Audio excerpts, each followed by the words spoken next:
before I get too drunk, my like business mind, like this is how I work. Business mind kicks right now. The more drunk I get, it's only creative mind. So I might get funnier when I get drunk, but business mind is kicking right now. So anyway, let me talk about this Adin Ross thing real quick. And I try to call Adin Ross. That's my boy. I'm not trying to bore you out to death, but I want to give you a little game about this whole situation. So let me see. YouTube is fucked up. What's going on YouTube?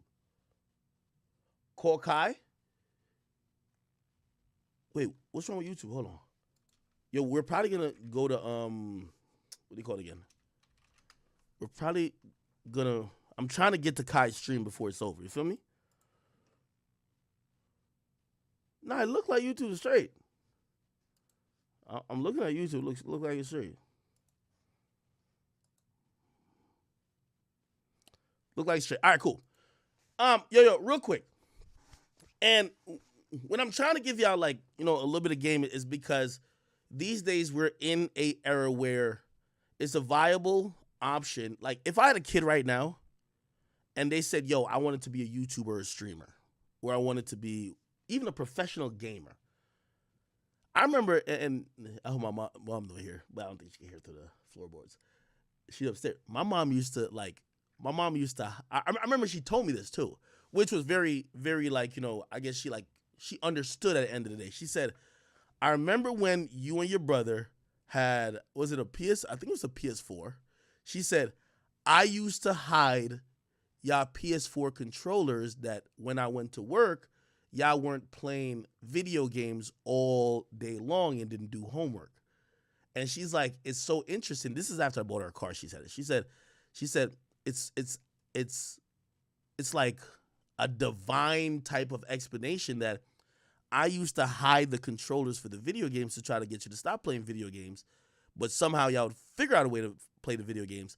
And years later, you sold a huge video game show with Complex and essentially got me to retire. You know what I mean? It was one of those type of situations. So, I think time has changed. If I was ever to tell my kid, what they should do, I think the advice I would give would just be so different than what traditionally people believe.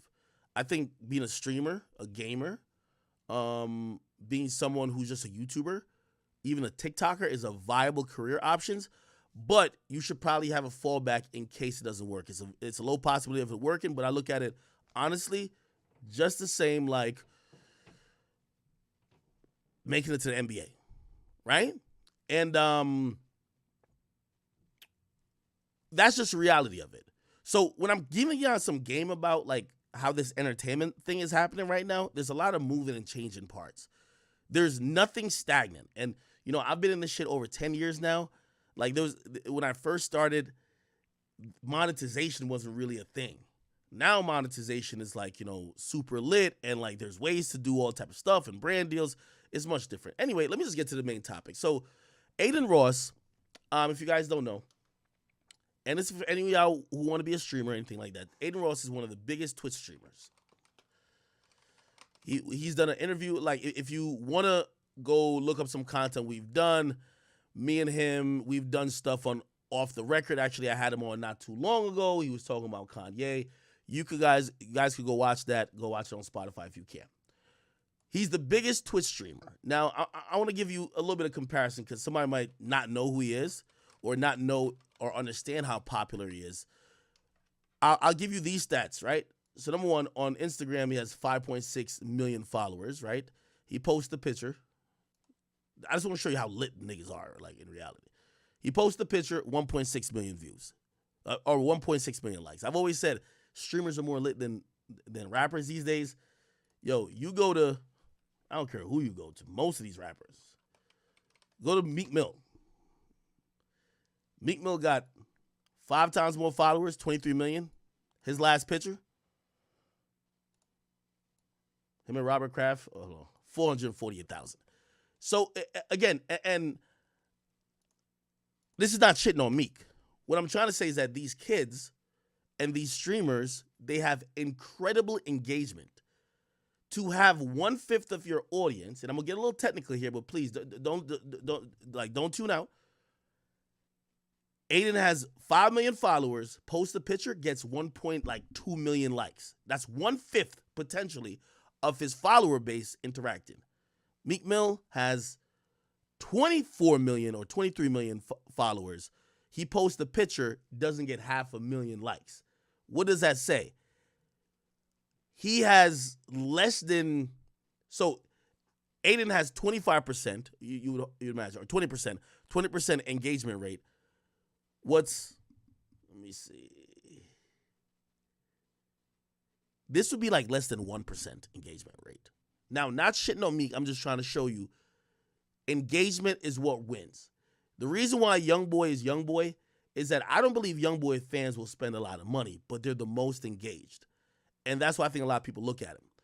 Now, granted, I'm not talking about Meek star power. I'm just only talking engagement. Now, let me get back to the streaming shit. So this dude, Adin Ross, is really popular. And recently, he's been hanging with Tate and a few other things. And essentially shaved his head. And, he got on a health journey, which I think is dope. I interviewed him. But he took a deal with a rival company. And if you don't know, he's originally a Twitch streamer. He just got banned, and this is why I'm talking about it. He took a deal with a company called Kick. So there's a website, which I think I could pull up on here. Yeah, Twitch ain't gonna ban me. Okay. There's a website called Kick. It's owned by, literally, it's owned by Stake. And everybody is getting to a very pivotal point in just content. Adin was getting millions of dollars per month to promote a gambling website called Stake. That's just what it is. Okay, we don't got to keep sugarcoating shit, right? Just like Drake is getting millions of dollars. From what I hear, Drake got $100+ million deal with equity on Stake. This is why Drake keeps saying he bet 400,000, which, by the way, of course, he got the bread. But Drake is probably not betting his own money at this point. If you go to Drake's Instagram, Champagne Poppy, you're going to notice quickly, all you see is stake.com. Drake has a huge deal, right? What are the ramifications here? Stake is an offshore gambling company that doesn't have to adhere to U.S. rules. I think it's legal maybe some places in the U.S., but not overall. They clean house, just like any gambling company does. And they gave Drake wild amount of money to just promote it. Now, here's the part that people feel is unethical. Who's watching Drake go gamble and following him? Probably kids. Now, granted, in the United States, you're not supposed to be able to gamble unless you're 21. But if this is a offshore gambling company, you could falsify shit, use VPNs, do all type of shit. So that's what's going on. Anyway, let me try to stay on topic as much as I can. So Adin Ross was doing that, okay? And what ended up happening is that Twitch, which we're on now, took a stance. They said, this is fucked up. Now, granted, there's always hypocrisy among everything. Some people feel like Twitch is very hypocritical because on Twitch right now, there's girls who could do a bikini or a hot tub stream, and they'll be damn near naked with see-through bras just lounging out in a fucking pool of hot soup, you know what I mean, fucking twerking for their fans, and that's not against the terms of service because it's considered swimwear, not sexual activity. You get what I mean? So, basically girls is like rubbing their titties together for some air. Like, they're doing all type of shit on Twitch. So Twitch kind of like let the titty streamers and whatever do their thing. But somebody like Adin Ross who's gambling, now granted, neither really is that positive. But both have an intended goal. Like, there's no holistic motherfucker here, right? It's getting money. They banned gambling, right? Now, I'm going to be honest with you. And again, I ain't talked to Adin, but this is my opinion. Adin was getting millions a month to promote Stake. Stake gets banned from Twitch, so nobody can stream Stake, okay? Even Drake, who has a deal with them, who used to come on Twitch every now and then to promote, can't do it no more. Stake builds a competitor to Twitch called Kick, and then they take their biggest gambling streamer, which is Trainwrecks, say, you're going to be the face of it because there is no face to Stake. And essentially, I think they came to Adin, and the rumored amount is that they told Adin, $150 million we will pay you, which, by the way, is ridiculous money. And I'm thinking this is for a year. $150 million for you to stream on Stake. Now, I got to put it in context. $150 million is bigger than most NBA players' contracts. By the way, technically, he would be getting paid more than LeBron, Damian Lillard, Steph Curry. Who else? Throw somebody else in there. I don't know. Russell Westbrook combined. The rumored amount is that Adin got $150 million for a year, which is ridiculous. Now, you have to understand this, though. When Adin goes live, he pulls 100,000 people. This is how a gambling company works, right? They're thinking if you could get your 100,000 people to watch or sign, let's say, it's always a percentage. Say the conversion ratio is that you get 5,000 people, or let's say 10,000 to make it sound good. 10,000 of those 100,000 people who watch you when you're on Twitch, if you get 10,000 of them to sign up to Stake, gambling is an addictive thing. A bunch of people are kids. They might use their mom's credit card. Sometimes people with the allure of trying to win will spend a lot more. Trust me, I know. I've lost a lot of money gambling. So for 10,000 people that Adin might bring to that site, they might be getting, on average, let's say the average loss of each person is between 1,000 to 5,000, because some people are going to have a bag, some people not really going to have a bag. So let's do the math. I'm doing math here with y'all. This is why they would pay Adin some wild money, which even the NBA wouldn't pay niggas. 10,000 people with their average loss, because usually people don't have average wins when you gamble. It's average losses.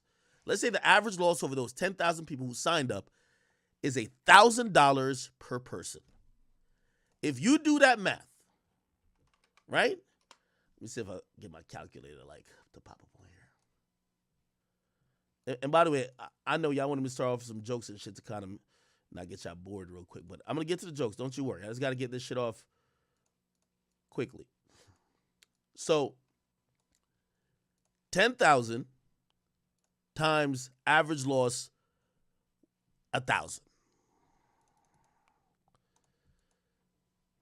That's $10 million, right? So that's like potentially $10 million in revenue that just Adin promotes that site is giving them. Now, here's the thing.